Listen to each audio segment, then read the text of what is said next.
Hi everyone, welcome to our channels. My name is Kira FARR and this is Meg Mahira. And today we are talking about shadow work. This is our, what video is it? Like our fifth, maybe? Yeah, I think, yeah. Our fifth video in the Sharing Our Magic series. And for today's topic, we are going to be discussing shadow work slash ego work and integration.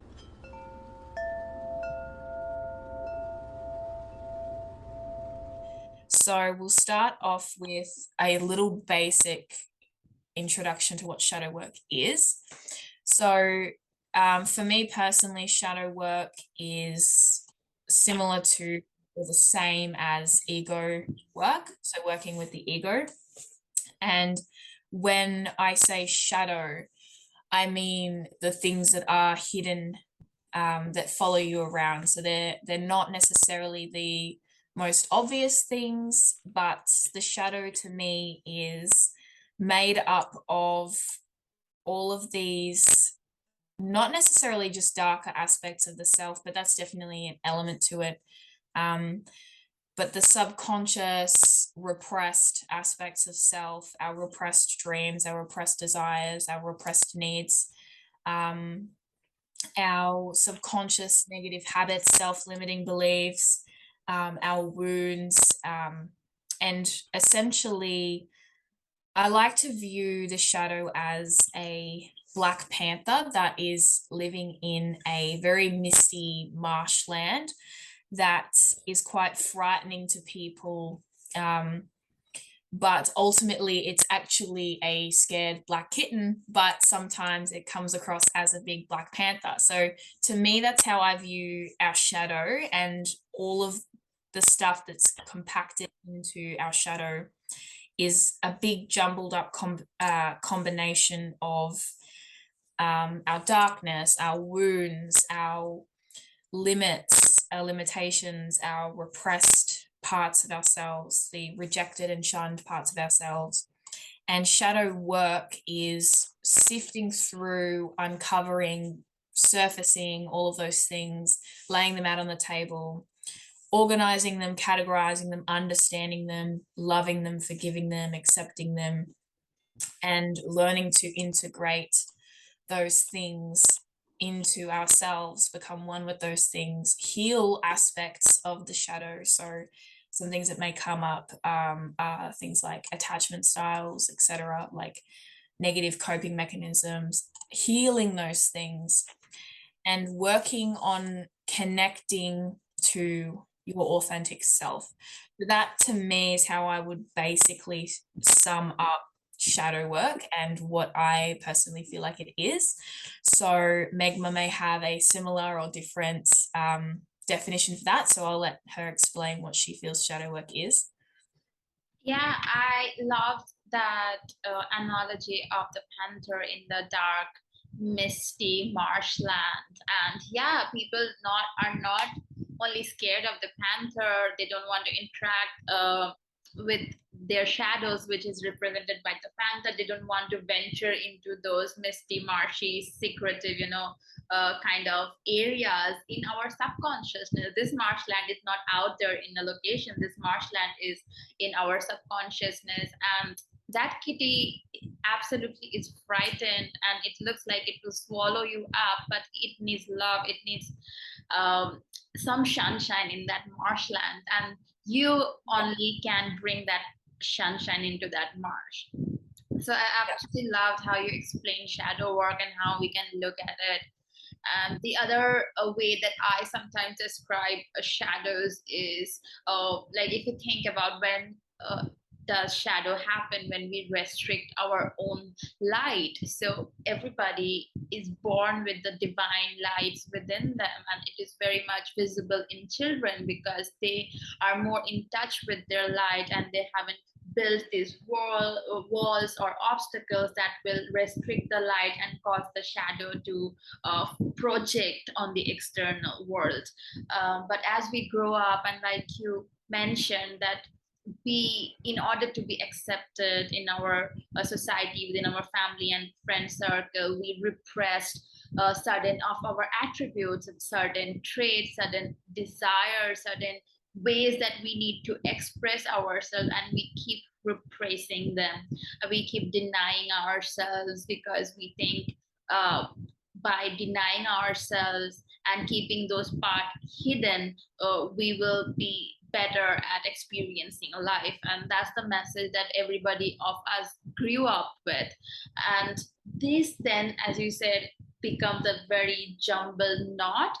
And when you walk into adulthood and you first get into the path of awakening and self healing, and there is this big black knot of your old limits and beliefs and all this attachment styles and people pleasings, addictions, self-abusive and self-criticism, and all these different layers of lies and false behaviors that we were programmed with, it stands in the way. And you have to like untangle it thread by thread with patience, with love. Understand that shadow work is a big task, and it is okay to take breaks. It's okay that sometimes you can get shocked in what you are dealing with and where your wounds come from. So yeah, and I was thinking about this topic before we jumped onto the call, and I realized that there is no light worker without a ton of shadow work. Like before you get to the light work, you have to get through a tons and tons of shadow work to reach that light that has been obstructed with all these obstacles. Exactly. And when you think of what a shadow does, it does cover up the light. There's the shadow and the light, and um, oftentimes we can't really fully shine without clearing those shadows and bringing that light and illuminating the dark areas of ourselves. And um, it's I feel like it's very much like our actual physical shadows that we have. They always follow us. Yeah. They're always behind us. Every second of every day that we're walking, there's a shadow. And so that is what the spiritual, non-physical shadow is. It's all of those things following us. And we do, as you said, when we get into adulthood, we start to notice our shadows impact our lives, like they impact everything. Our relationships with any person that comes into our life, our career and work, our ability to pursue our dreams, whether that be our dream relationships, our dream careers, our dream of traveling, it impacts our relationship with money and finances. It impacts our relationship with our bodies and our minds and the way we take care of ourselves. It impacts our relationship with food and what we consume, how we treat our body, how we move our body. It impacts so many elements of our lives. And to throw back to what you said about children having so much light, it's children have such a innocent purity and curiosity to them, and we all come into the world with that light. And the shadows of our parents and the shadows of older people, they cover that, they conceal that with it, not necessarily with that intention, but it comes from this place of fear for that child, fear for their own inner child. They're worried that this youthful curiosity is going to damage them. Yeah. And so the shadow and the ego, it's primarily made up of fear and the urge to protect the self. But with that lack of willingness to be vulnerable and raw and expressing that light comes with a lot of sorrow and a lot of pain and a lot of limited expression. So it's very, very important to practice shadow work. And I suppose the next thing would be, how do you practice shadow work? A lot of people may have not heard this term before. They may not know how to get started. Sometimes there's a lot of worry in people of like, oh, am I going to do it right? Am I doing it right? Um, but shadow work is, I personally think shadow work is practiced in day-to-day life. Yeah. So fantastic way to practice shadow work is when something comes up in the moment, in the here and now, in the present, to get right onto that if you can. And it's such a habit. You have to build, it's like a muscle. You have to build it up, you have to work with it, you have to exercise it, and it eventually becomes second nature. For me, I it actually almost becomes, it's not really annoying, but sometimes it can be annoying to, when an old habit comes up and you hear that little voice that goes, you got to work on that. And it's like, can I just be ignorant for a second? Can I just be ignorant to it? I don't want to work on myself right now. But it's become such a habit for me, which is a positive thing, to, to tell myself, hey, like this is a shadow that you could work on. And so when it comes to shadow work, it's very here and now, it's very in the moment. Yeah. So if you'd like to talk about your experience with shadow work in the moment, and you don't have to get into too much detail. I know shadow work can also be a very sensitive topic depending on who you are, what you've experienced. So feel free to share what you want to share and leave out what you don't. Yeah, thank you, Kira. Yeah, I absolutely agree on that thing that shadow work happens best in the moment when something or someone triggers you and you want to just react. And that's the moment when you catch yourself and realize this is a pattern, and you do not have to unravel that pattern and heal it at that moment, but keep a note, like pin to it, and later maybe you can go back and journal about it, think about it, maybe talk to a friend or a therapist or someone who is into healing these things, and talk about it and understand where it came from. And I was laughing so hard when you said that voice that goes, hey, this is, you're still having dealing with this, you still need to change that. And yeah, I also have those moments. And what happened to reacting? Okay, I'm tired of responding all that time. Reacting was fun. But yeah, that's obviously a joke, because I'll give an example of my personal shadow work that I dealt with, and this is one of the biggest in my life. And I realized it very recently after I changed my careers. I was a software developer before I went to be a full-time light worker, and I realized that the reason I went into software development, and I loved coding, the core part of being a software developer, which is to code, write codes and stuff. I still love that, and that actually helps me to understand the human consciousness. So that's part very cool. So I'm very grateful for that journey. But I also realized that how my shadows of uh, feeling like that I have to be the best in the room for survival. Like if I have I don't want to be attacked, if I need to be liked and appreciated, and not to look down on others. To me it was just survival. I had to like push myself. I was working like 16-18 hours a day and not taking care of myself, driven by the fact that I have to be best among. And I don't know where like, because of how my childhood was, basically I also had this shadow of competing with men.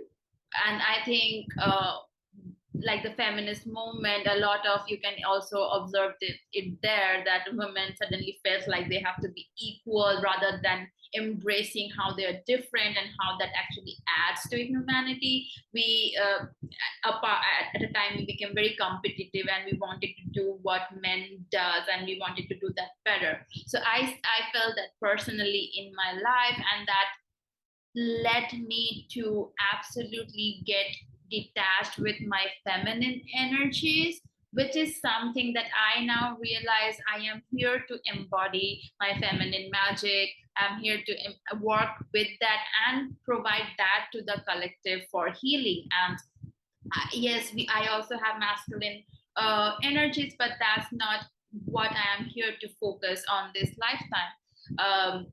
So I hope that like made sense. But yeah, it took me a lot and layers. First, when I was deciding and I realized that I need to switch my careers, first I would understand, okay, I don't like the environment of a corporate office, and so I need to. So it happens in layers. And my whole point in sharing this story is it happens in layers. It first began like I just don't like this and I want to do something else.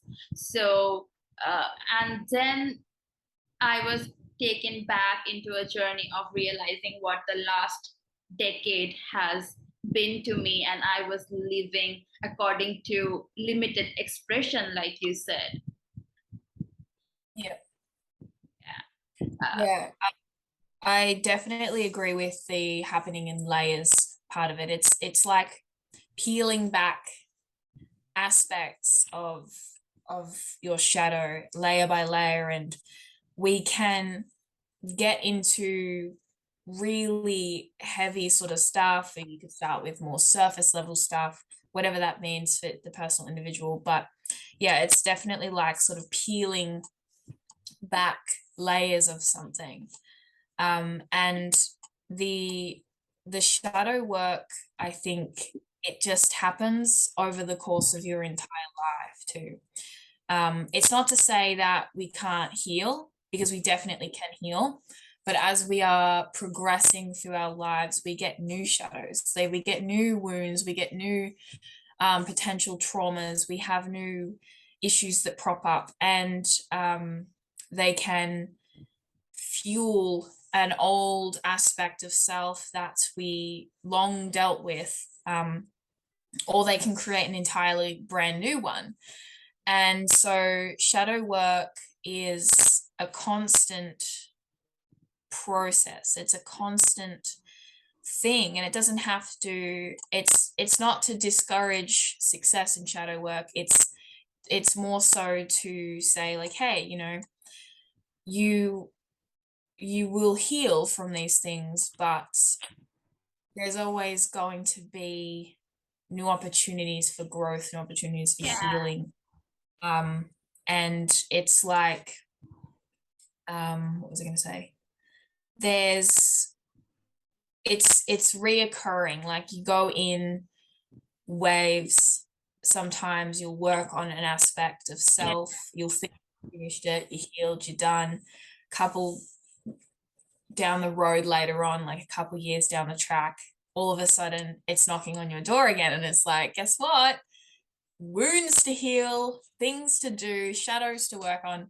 So it definitely, it's a long process. It's a lifelong process, and I don't say that to be discouraging and say, oh, you'll never finish the shadow work, but more so, become friends with the concept of shadow work, become friends with the shadow itself. And in those moments, in those day-to-day moments, when you catch a glimpse of your shadow or an aspect of shadow that doesn't feel like it aligns with your identity, it doesn't feel like it aligns with your authenticity, um, it's those moments in your day-to-day experience that will reveal to you what needs work. And practicing shadow work, it's not just in the day-to-day moments. You can carve time out to intentionally work on a certain aspect.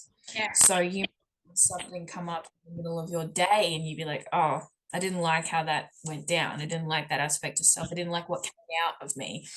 So carving out some time. And one of the biggest things to do is like journaling and shadow work prompts. So having those, and you can find them online. You can Google shadow work prompts. TikTok, people on TikTok will make video series of daily shadow work prompts, and it's just a little writing prompt to provoke some thought in certain areas of your life, and you just write your heart out. And you can write on pen and paper, you can write on computer, you can write on your phone notes if you're not in an office or your house, like wherever you are, you can just journal everything out. And Another one of my favorite ways to do shadow work, which I didn't even really realize was shadow work because I just considered myself to be insane.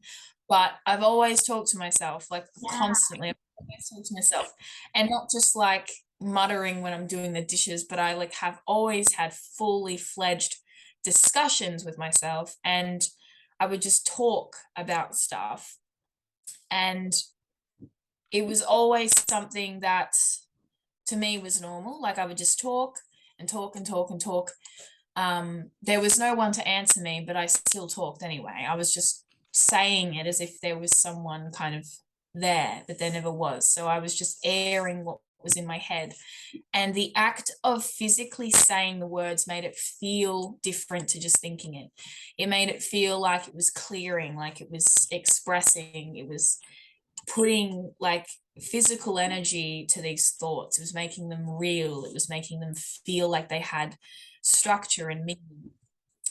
And so I would discuss, and eventually I realized that's not something most people do. But I started to see it as a gift because I would have, in the privacy of my own room, I would have insane epiphanies because of my self evaluating discussions. I would have monumental moments I'd have a lot of aha light bulb moments from just hearing the words I was saying. Things would click, and eventually cogs would turn, things would click, things would make sense, light bulbs would light up, and I started to process, like really process what I was saying, what I was thinking. And this became my favorite way of shadow work is I would discuss with myself, I would just speak about what I was feeling, what I was experiencing. And so much of it was just repetitive churning over the same topics, constant repetitive churning over the same topics. And the more I churned through it, the more I understood it, the more it made sense, the more Yeah. I aired it, Yeah. the it got. And so, in terms of how to practice shadow work, practice it however you want, journal it out, self discuss, talk to another person if you don't feel comfortable just talking to yourself. A lot of people don't feel comfortable doing that. A lot of people wouldn't even admit to that, which is fair enough. But discuss with someone, discuss therapy.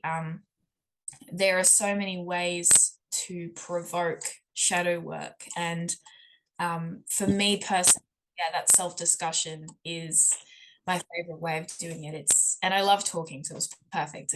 I could talk for hours. Yeah. Yeah. Oh, there are so many points that you talked about that I want to touch upon, and I'll start with the self conversation. That is something that I used to do as a kid, and I recently started doing again when it clicked me that it is healing. It helps me actually make sense of all the emotions and the stuff that's going within me. Oftentimes, I would get triggered by my flatmate, and I do not like conflicts. So I make sure that I don't add to the conflict, but my way of doing it is going within and understanding why I felt that we were at a conflict and come up with a civil, a more human way of resolving that or talking about that rather than blasting or reacting in that moment. And many times I would go through this self conversation, things that I wanted to say to her and the way I wanted to react to her, but I stopped myself because I knew that's an old pattern acting up. But in my solitary, I would let those patterns act as I'm replaying that conversation. And I'm sure many people does this. Even if you don't talk to yourself, you replay scenarios about conversations you have with other people. And not until recently I realized how healing that was,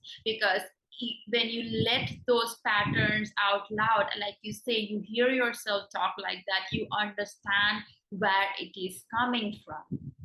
And that is what's important. And mostly in the shadow work, what goes is love to, and love is non-judgmental understanding and acceptance of an aspect.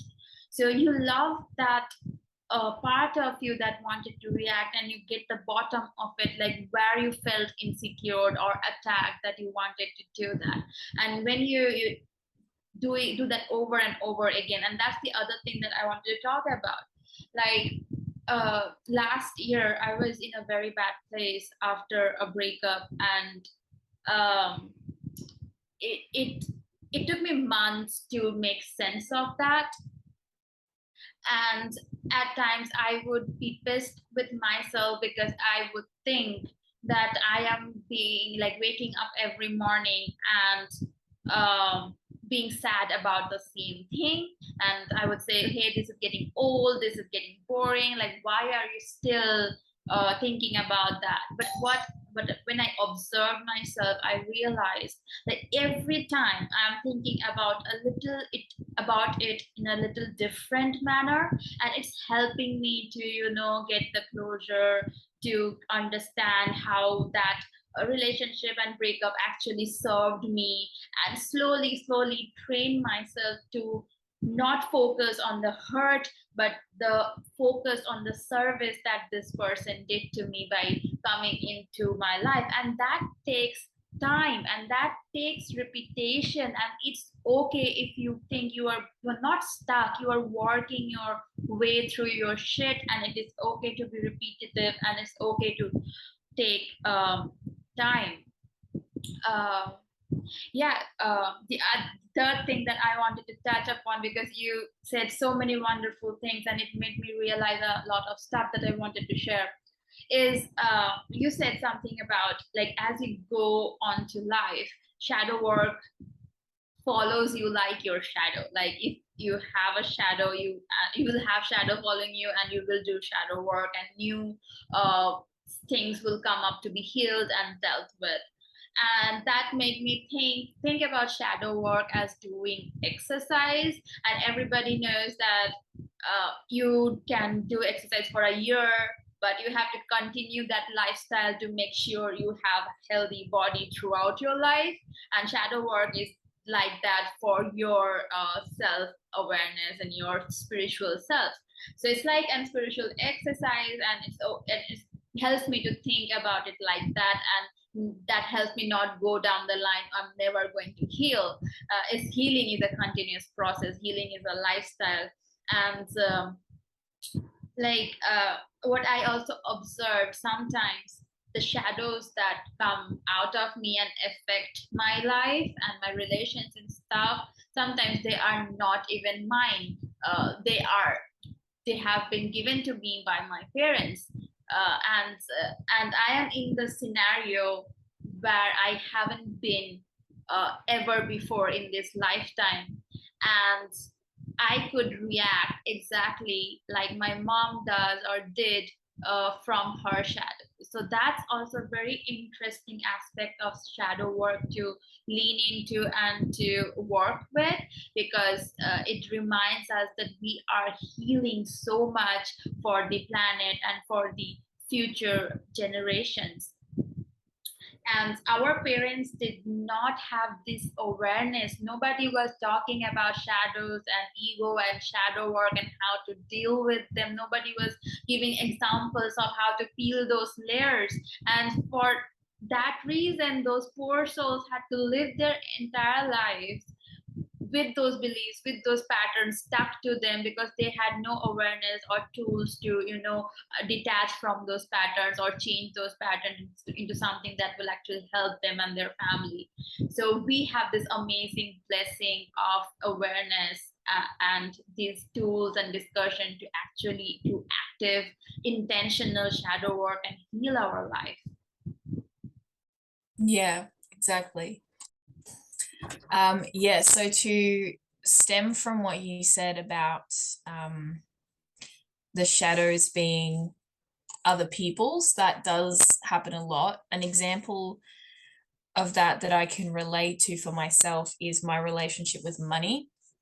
So I adopted my parents' attitude and relationship with finances and making money. And I find that I get very, very, very attached to the way money affects my life. And I find myself getting really, really frustrated with having a lack of money, and I get very pessimistic around money. And I think back to my childhood, and so much of that was growing up in a very, when it comes to finances specifically, a very pessimistic attitude towards money.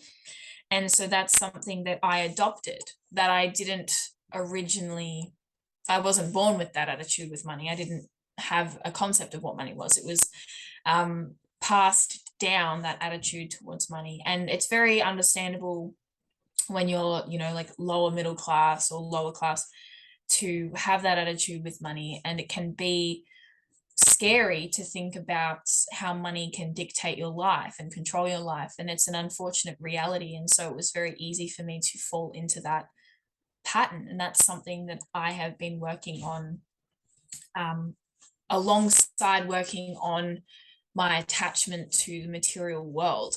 So that's one thing that I wanted to branch off from what you said. And another thing was with the repetitive going over the same conversation.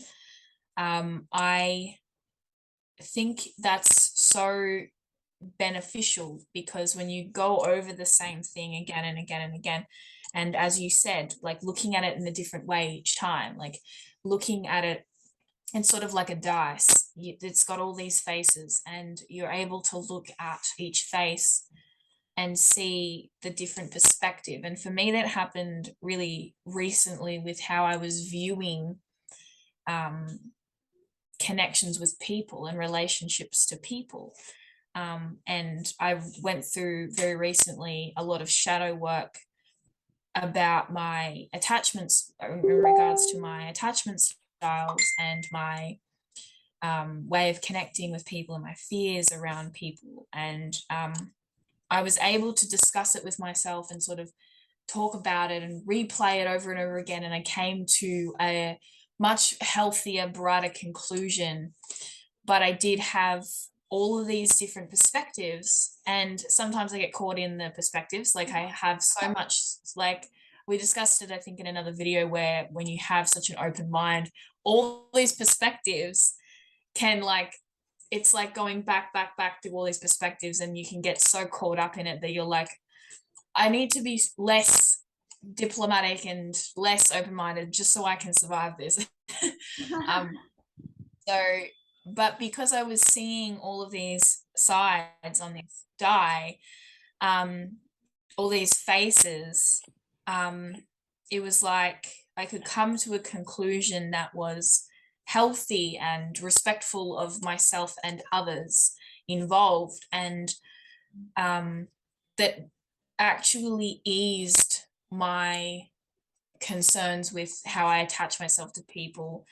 But it wasn't a unhealthy detachment, but it was like I was learning to heal how I interact with people. And it was all very, it's funny because it didn't actually spill out and affect my relationships. It was very internal shadow work. I was able to work through these issues without having it actually affect my relationship. So I'm very grateful for that, which it has, my attachment issues and my expectations of people have affected my relationships in the past.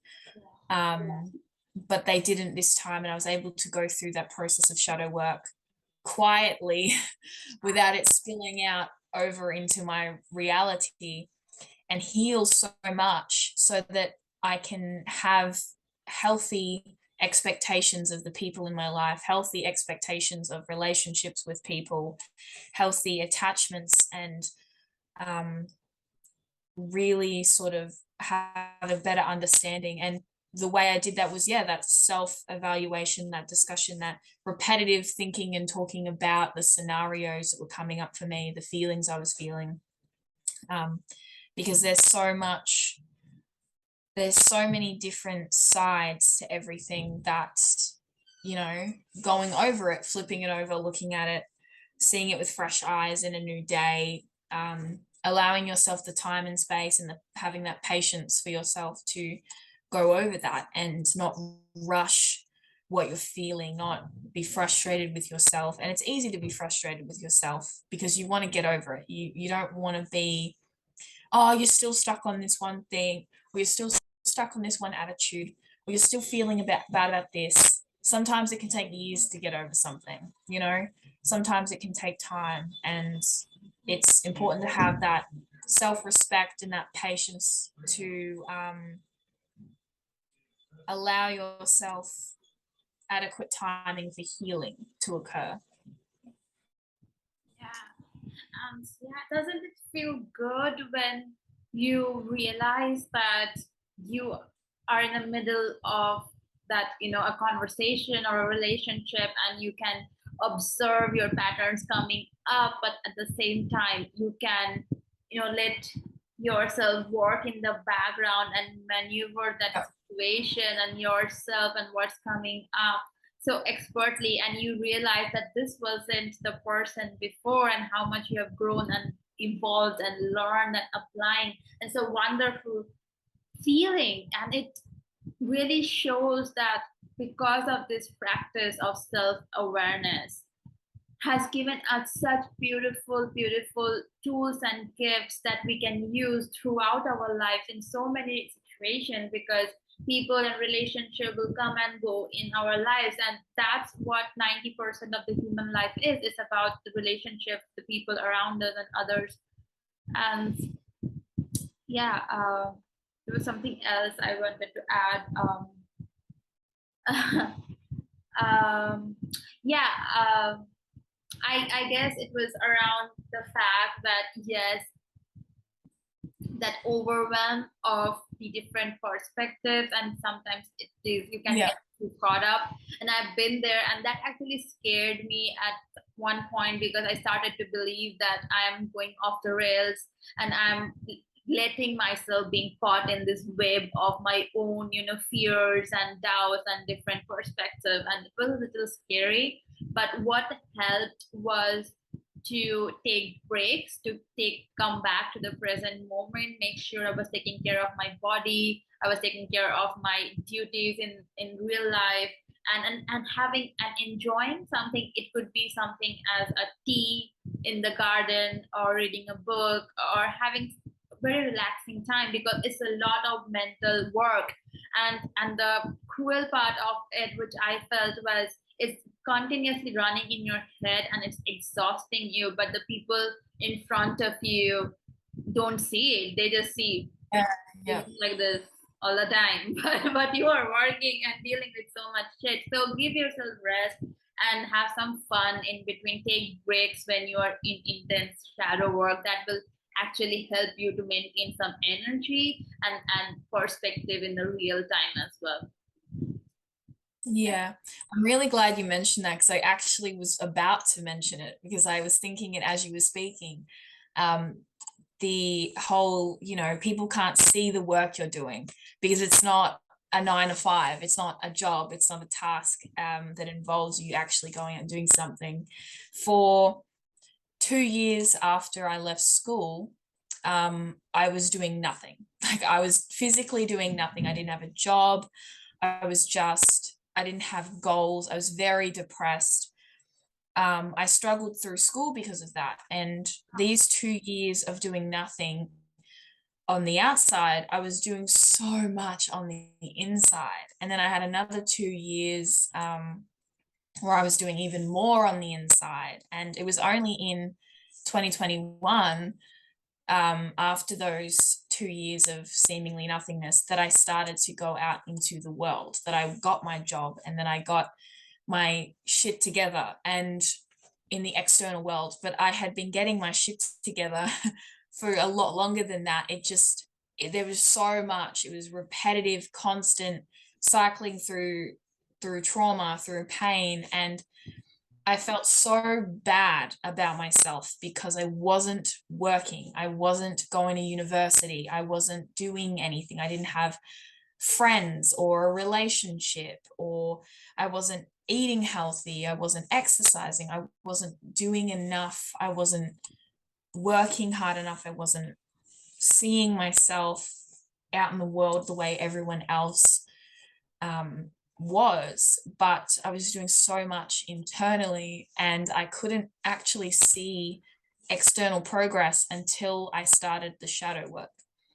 I started to see the external progress after the shadow work. I needed enough inner work to be done to get me motivated and confident enough to progress in the world. And so that's such an important point to remember, is to give yourself that time, give yourself that love and that compassion, because it can be frustrating to have people see you and go, you're not doing anything with your life when you're doing so much. It's like someone inside your head is like quickly sweeping up all this stuff and like dusting and washing things and putting things away. Like you've got like a little mouse scuttering around in your brain trying to put things together, and on the outside you are just kind of sitting there in bed wallowing. But that's such an important period of time. It's like, I'm not working, but I am reconstructing my entire identity and my entire brain.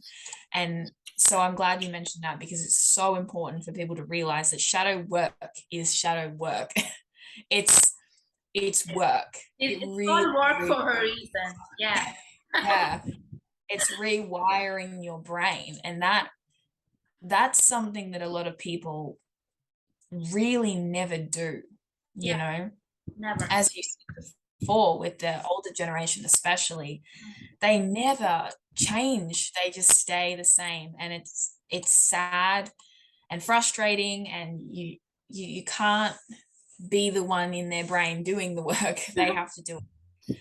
But yeah, it's to rewire your brain, if especially with certain types of mental health issues or mental health concerns, like when you're in depression. But really, in any case, rewiring your brains is so hard. Like, no one tells you how hard that is. Like, it's just so difficult. And so, definitely give yourself credit for it, because it is a lot.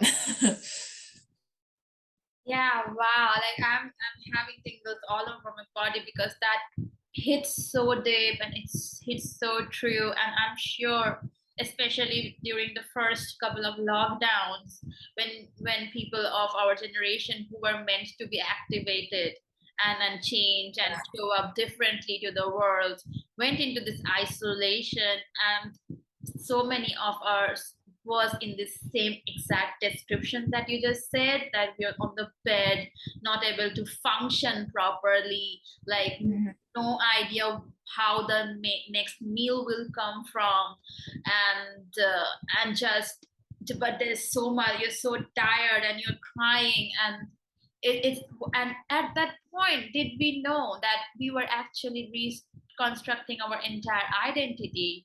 And that's such a powerful statement, that shadow work is rewiring your entire identity, and we didn't know that it was happening. We were scared, we thought we were going crazy and it would be the end of us, and today we are here laughing about it, and that's really warms my heart. It's beautiful to be here and laughing with you about that time, because back then I had no idea that I would be able to do this, that I would reach here. So yeah, thank you so much. Thank you so much for bringing that up and putting it so beautifully, that what shadow work really is. And I see you, I see everybody out there who has been doing this work, and it's sad, it's frustrating, it's hurtful that people around you don't get it, and they kind of look at you Yeah. like they are in, like, they appear to be like deer in headlights kind of a thing. They don't know what to do with you, and you don't know how to help yourself and how to help them. It's so messy and it's so difficult. And yeah, my heart goes out to everyone who has been doing this work, and thank you, because for those years and months we did this work together in isolation, but together in spirit, that today the world is getting to a more open space where we can talk about this, we can teach about this, and we can empower people to really change themselves, that they need to change and evolve and create beautiful lives for themselves. Yeah. Yeah. And that really is the whole point of shadow work. And it's coming together within ourselves, integrating, loving ourselves, connecting to our higher self and our authenticity.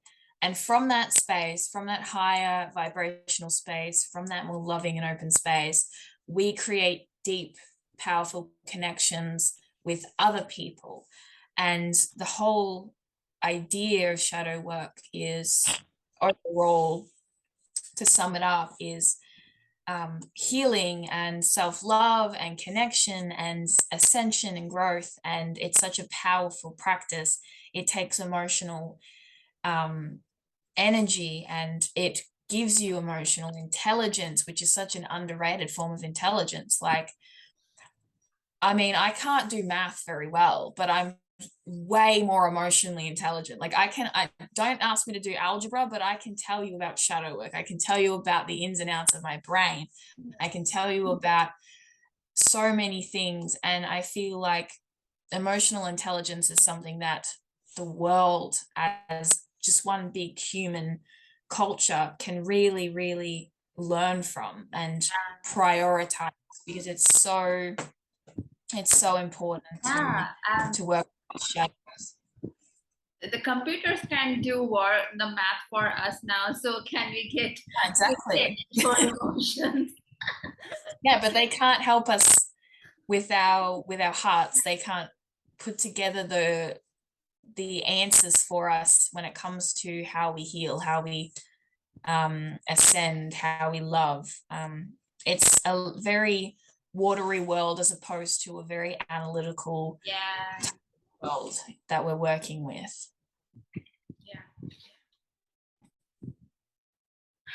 Okay, there was just one other aspect that I wanted to discuss about shadow work, is why it's also called shadow integration alternatively, and what does it mean? It is basically to remind you and impress upon you that dealing with the shadows, and when you start on this path, they can appear to be the unwanted part of ourselves, that the part that is jealous, that is reactive, that is that has a lack mindset, that does not know how to deal with money or in relationship, and we might see it as unwanted. And many times the first mistake people do is try to separate themselves from those aspects, and that never works, because the point of all this, the shadow work, the self-awareness, is to make yourself whole again, because all of our life we have been fragmented and compartmentalized, and this process is about removing all those walls in between and becoming a whole beautiful sparkly ball of light. And so integration word is very important, and I use it very often to remind people that it's about understanding and loving those paths, looking at where those beliefs are coming from. Are they from your parents or your friends, or something that happened in your when you were younger, and that maybe you're acting out of that. You can't separate yourself from the parents that you were born into, the experiences that you had, and that's a false expectation to have from yourself. It is not about becoming an entirely new person as if those things never affected you. It's about how you can take all those experiences and extract what the lessons were, what the gifts were underneath all those pain, and then create your entire identity. And those experiences now are not something that holds you back, but they are your power. Your wisdom now comes from them, so you actually change your relationship to your shadows. And that's, for me, shadow integration. And I like to remind myself and others about what it means to integrate your shadows back into your being. Yes, that is very important because I feel as though there's a myth that you have to chop away and fix yourself and you can't ever get angry. You have to be all love and light and peace and you can't have these flaws, you can't have that's you're human. You are going to experience emotion, unfortunately. You will experience that. And it's a beautiful thing to have those emotions and it's a powerful thing and it's very human. So to reject those parts, that is actually the opposite of shadow work. Like you're definitely right about bringing those things together. It's the complete opposite to cut off parts of yourself, to separate yourself.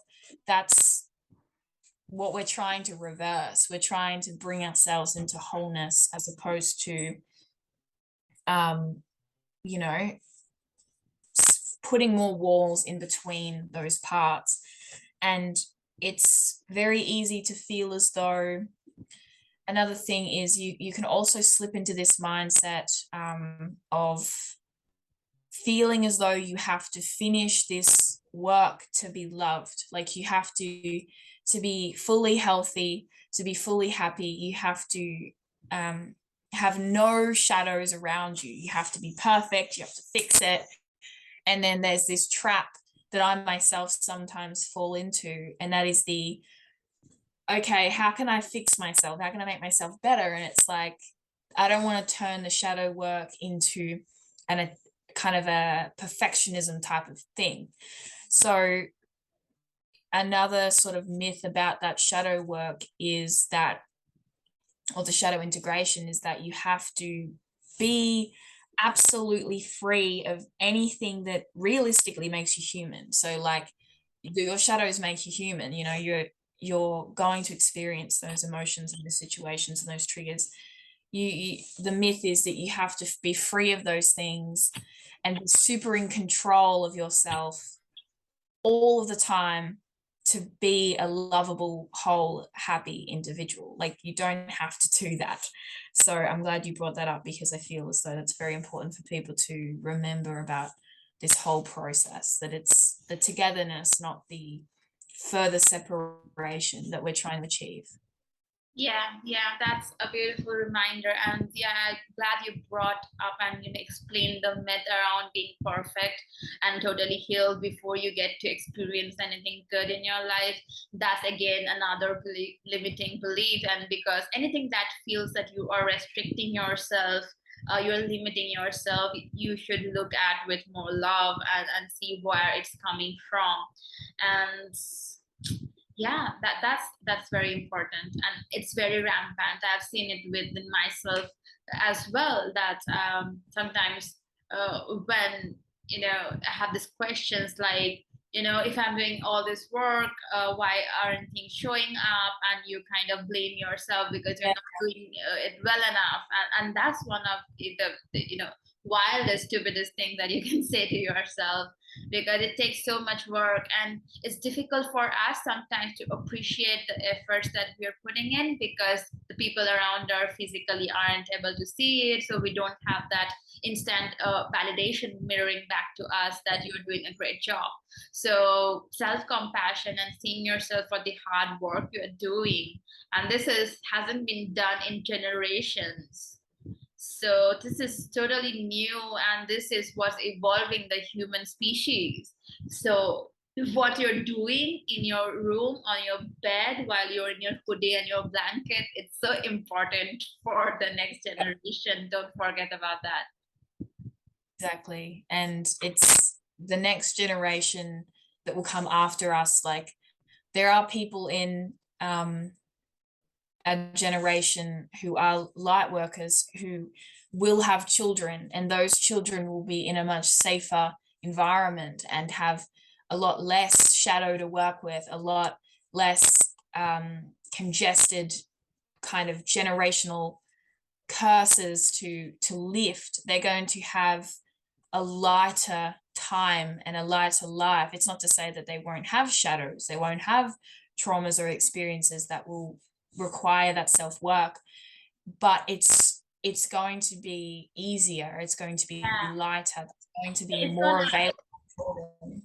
Yeah, it's gonna allow them to do what they will be here to do. It's to bring in the brand new for humanity, which is to be have psychic people in your neighborhoods, in your home, and yourself, and accepting that and using that to run the world and run your household and stuff like that. Trusting those gifts, but for those children to bring in those gifts and bring in that culture, they need us to stop these older beliefs, older systems to die Yeah. within us so that they don't have to deal with that and they just can come in and get into the new stuff and bring the new art forward.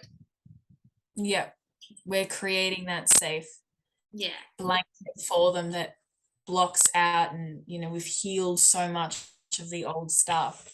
So with every new generation, with every new soul coming in with these, or just a soul reincarnating and as a new person, they're going to have an easier time connecting with their gifts in a more accepting, vibrant environment. And that's one of our big goals as souls, is to reach that enlightened space and to be connected with each other. Yes, absolutely. That was awesome. So is there anything else you wanted to add to the overall topic? No, I think it's pretty complete, and we touched really important parts of shadow work and how it feels, how to do it, and I just want to reiterate on that part. How to do shadow work is first Yeah. thing, like it's about catching yourself and observing when you're being triggered and something is really coaxing the shadows out of you and causing you to act of them. So even if you act out of the shadows, remember that it's okay. Do not hold it against you, but later carve out some time to look at those behaviors, those patterns, and understand it. And it can take months, it can take years to deal with certain patterns, and that's okay to take breaks from your shadow work, because to people you might be appearing that you are resting, you're on your bed all day, but you are not, because we have been through this and we understand how exhausting it can get. A little walk in nature, having your favorite tea or talking to your best friend can help you relax and ground back into your current reality, and take it a little easier, breathe easier through the process, which is otherwise so intense and can bring up so much anxiety and yeah, solitude within you when you're going through that. Yeah, exactly. Yeah. Alrighty, so I think that pretty much sums up the video Yeah, and shadow work as a topic. So thanks to Megma for joining me on this conversation. And thanks to everybody for listening and tuning in, and best of luck on your shadow work journeys. yay, thank you, Kira. This was awesome today.